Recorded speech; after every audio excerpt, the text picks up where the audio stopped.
Hello and welcome to the next Lukozer retro game review video.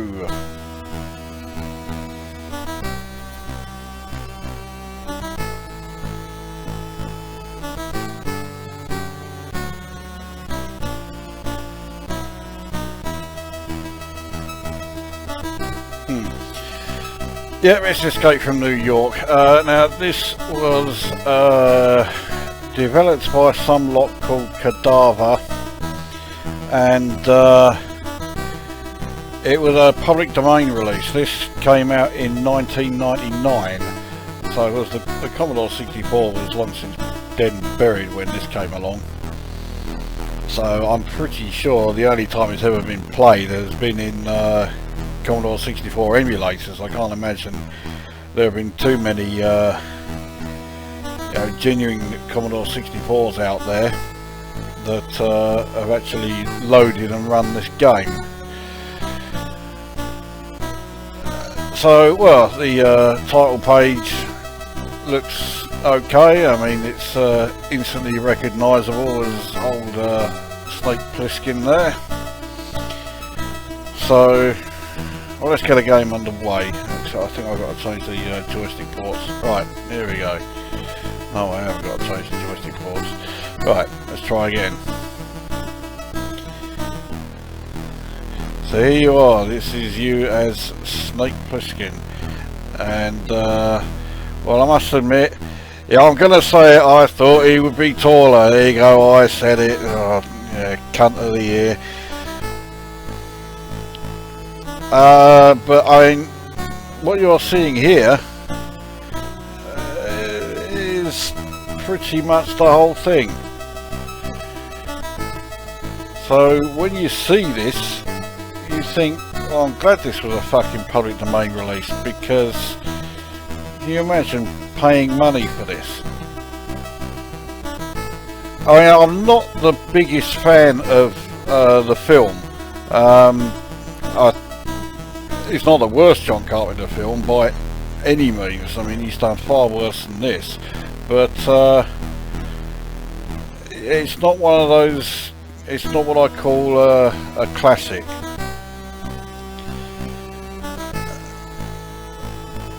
Anyway, well, as you can see, the scrolling is unbelievably glitchy. It's all over the fucking place.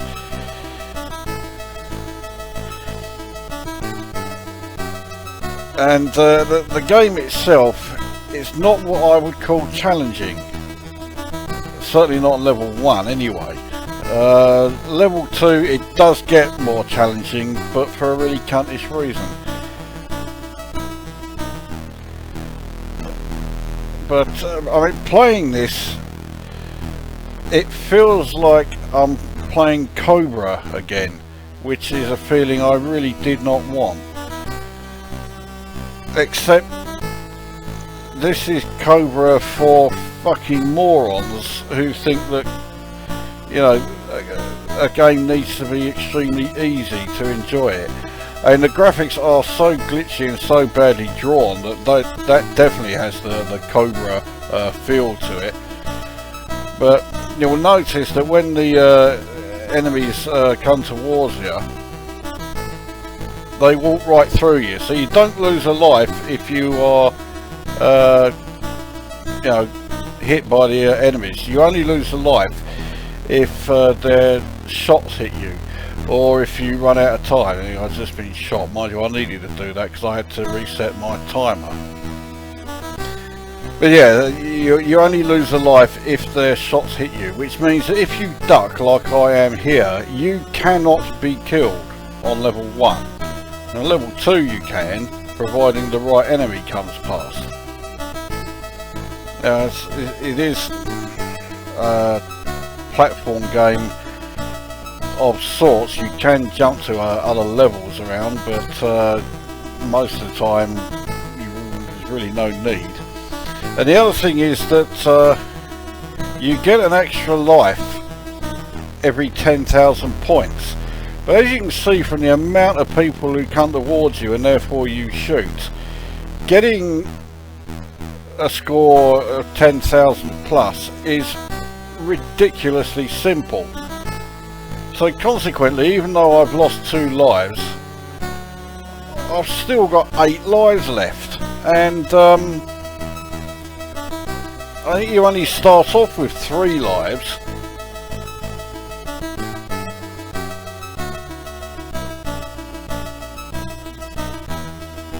I think this is the end part, or very close to the end part, or maybe not.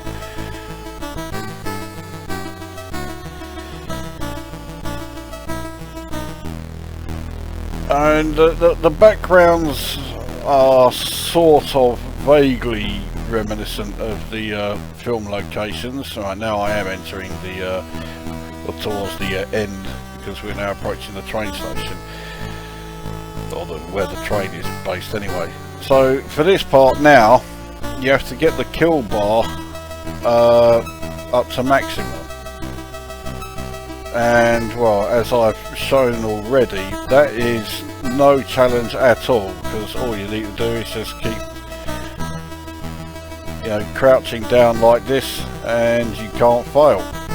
And there's no shortage of enemies to come along and attack you. So there we go, I've reached the next stage. The only change here is that well, that I've shown you so far anyway, that motorcycle, yeah, that thing will kill you on contact. You have to jump over it. The only other change is that okay, you still got the blokes in brown coats that take 1 hit, and the blokes in red coats who take 2 hits, but now there are these cunts in the like pinkish coats who take 3 hits. That's it. And then these cunts on the motorcycles. So I'm just going to play the game recklessly, because this may come as a real big surprise, but I'm fucking bored playing this.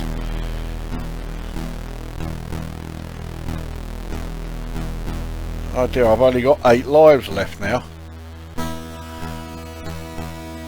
So let's get on with the review then. Graphically, well, like I say, it looks like Cobra. In fact, it looks like a poor man's Cobra, which is well, it's shit.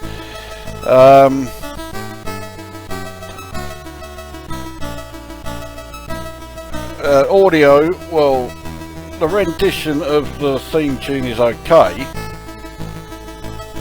but that's the only audio in the entire game, and I'm, you know, yeah, I say it's an okay rendition, but I am getting a bit bored with it. So yeah, I wouldn't mind the occasional sound effect in game, but no, there isn't any. And gameplay, it's a game for fucking morons. It takes simplicity and just, well, it takes the piss out of it. I mean, you know, how easy do you need your games to be in order to, you know, progress any?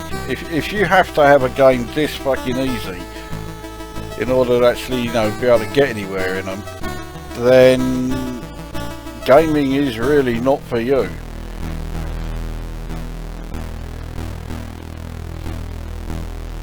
I mean, there are other levels. Let's see if I can actually, you know, get up onto, if I get up here, and then you can,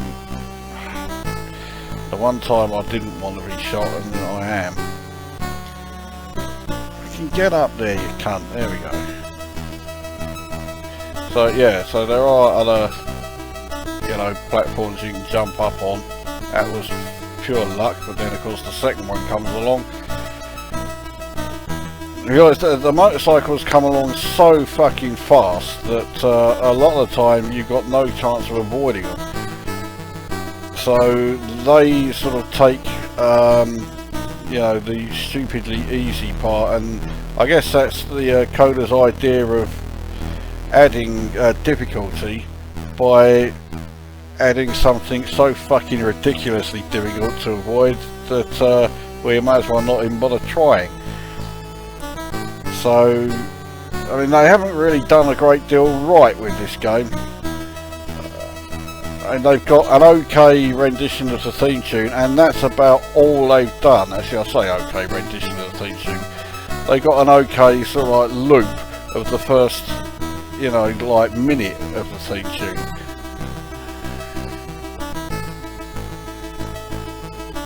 So here I am now again with the kill counter.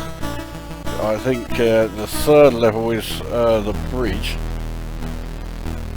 You see the kill counter is a little bit longer, and that's the only difference. But you still get the fucking motorcycles coming along. Oh great, I've just got an extra fucking life, because I really need it then.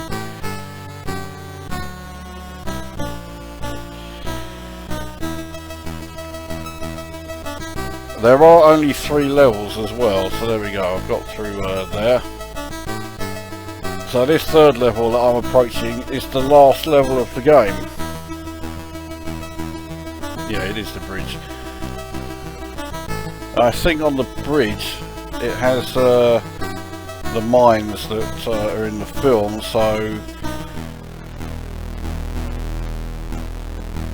you gotta watch out for those. But I mean, fucking. So it's a graphical monstrosity. The sprites look like shit. And when the game scrolls, it looks like, well, it's been programmed by someone who really doesn't know a fucking thing about programming a Commodore 64. And bear in mind, as I say, this game came out in 1999. This game came out fucking 15 years after Impossible Mission. You'd think they were capable of doing something a bit better than this.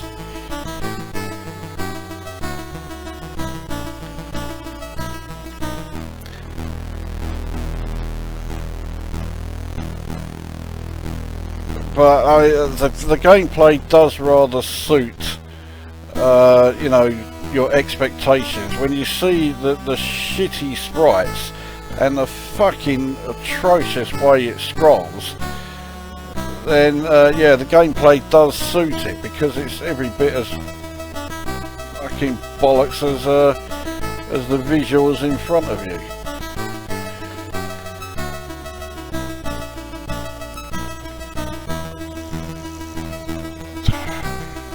So really the only time you are in any sort of danger is when the motorcycles come along, which you really don't have a hope in hell of avoiding. It looks like I was wrong. There are the mines on the bridge are not here. So in other words, this is no different to level 2. Well, the backdrop's different, but yeah, the actual gameplay itself isn't. In fact, the biggest challenge is to stay awake while playing it, really.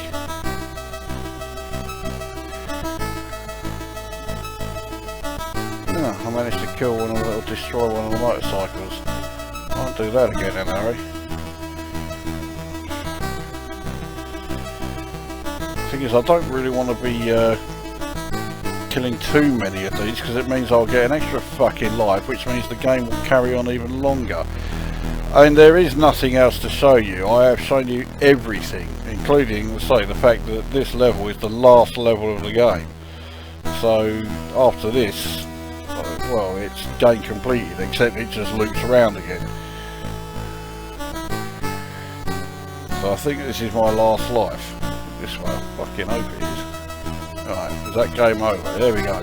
But you don't get a game over screen, it's just bang, straight back to the title page.